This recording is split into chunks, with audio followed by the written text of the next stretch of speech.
வணக்கம். இன்னைக்கு காலையில டிவில நியூஸ் பார்த்துட்டு இருந்தேன். நம்ம பிரைம் மினிஸ்டர் மோடி ஃபாரின் போறாரு அப்படின்னு பார்த்தேன். ஜம்முன்னு கோட்டு போட்டு உற்சாகமா எழுச்சிதாரு ஃப்ளைட்ல ஏறி போறாரு.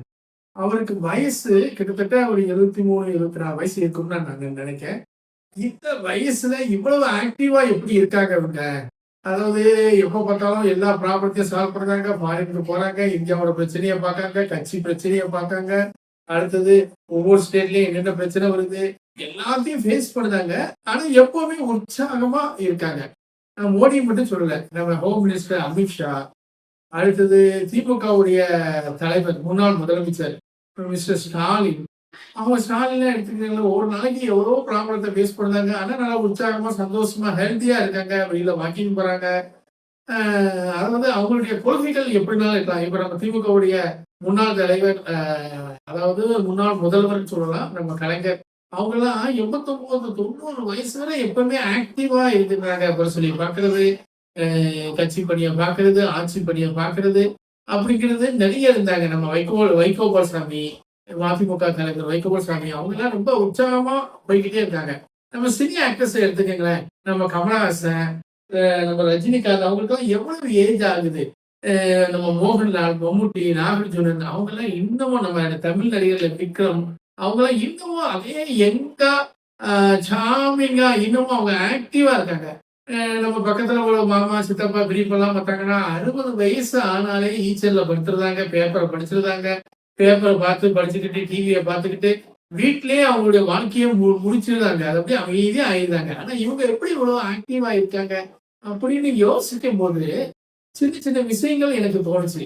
அதாவது அவங்க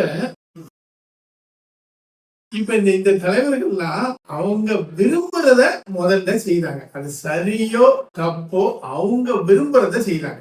இதான் எனக்கு தெரிஞ்ச முதல் பாயிண்ட். 2வது பாயிண்ட், எல்லாருமே ஒரு உணவு கட்டுப்பாடுல இருக்காங்க.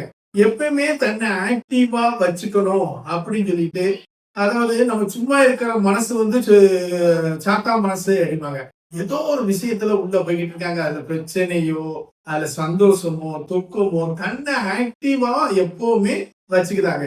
வெற்றியோ தோல்வியோ அத சம பங்கு எடுத்துக்கிட்டு அடுத்தது வாட் நெக்ஸ்ட், அடுத்தது நம்ம என்ன செய்யணும் அப்படிங்கிற அந்த மூமெண்ட்டுக்கு அவங்க போயிருந்தாங்க.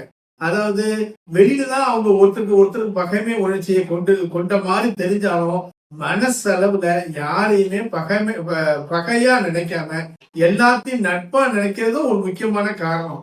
அடுத்தது அவங்களுக்கு எவ்வளவு பிஸியா இருந்தாலும் அவங்களுக்குன்னு ஒரு பர்சனல் டைமை கொடுக்காங்க.